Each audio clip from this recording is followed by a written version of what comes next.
So Deshaun Watson has been getting so much hate over the last couple of weeks, and for good reason.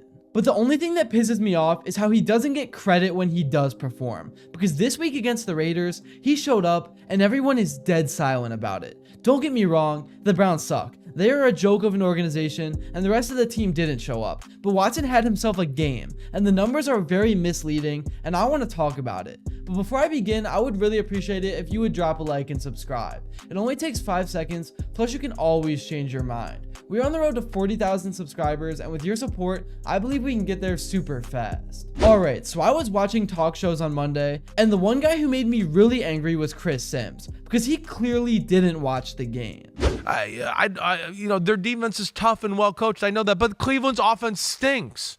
The quarterback stinks. It's the quarterback is holding the team hostage. This is where I wish you'd be more blunt. Well, I hate having to read between the lines. Yeah, well, good. Here, you don't have too much. I mean, he's holding them hostage. This is where the politics of football are going to hurt the whole football team. They'd have Joe Flacco on the team. They'd have Joe Flacco. Right, but we got to justify that dumb trade and the dumbest contract in the history of football for Deshaun Watson.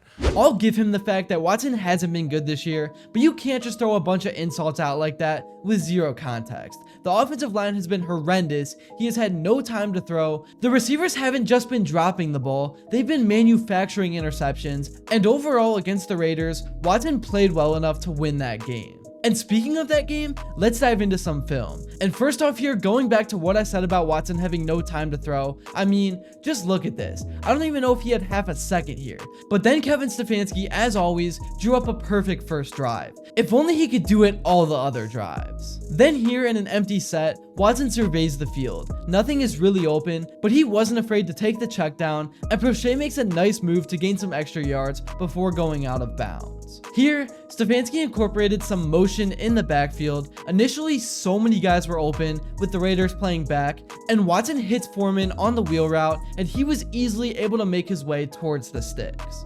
And right here, this is prime Watson. Plays like this is why I get angry when people say Watson is the thing holding this team back. He goes through his first couple of reads, turns around, and then takes off left towards the sticks and was aware enough to not take a big hit. And then on the next play, he rolled left once again, but this time hit his tight end just short of the end zone. Again, taking what is given is what he has improved on so much in this game. And then on the goal line, he had 2 guys open, completely fooled the defense for the touchdown. And then staying on the mobility train, here is shotgun formation. Little bit of an RPO. Watson goes about 10 yards back in the pocket and then takes off with nothing but daylight ahead for about 6 or 7 yards. And sometimes on a play like this, he will make a crazy move to gain even more yards. And then back in shotgun formation, for once, some good blocking up front. And Watson was able to expose the zone defense, finding Jerry Jeudy for what was one of the biggest gains of the night. And then he started to get in his zone and started to carve up that defense. But as I mentioned, the rest of the Browns didn't do him any favors. I mean,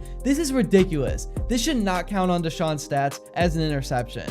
A player of Amari Cooper's caliber should not be doing this. And this is one of those Browns is the Browns moments. This should not happen in any circumstance. And then to add even more pain on top of what already happened, Cooper made up for it on a huge near 80-yard touchdown, but Nick Harris was flagged for holding. It was a weak call, to me unacceptable. You can't randomly decide to get ticky-tacky in this situation. And with how much Myles Garrett gets held, calling something like this is completely ridiculous. There is no way this should have been called. So yeah, this game was not Watson's fault, and it was sad to watch. I really do think the Haslams need to sell the team because it seems like nothing is ever going to change. But in terms of Deshaun Watson, if you're looking for a problem to circle, it's not him. And I just want to make sure that people recognize that. That's all I got for this one. Thank you all so much if you made it to this point, and if you enjoyed and haven't yet, please be sure to drop a like and subscribe because your support truly does mean the world. And also, let me know what you would like to see next, and until then, I will see you all later.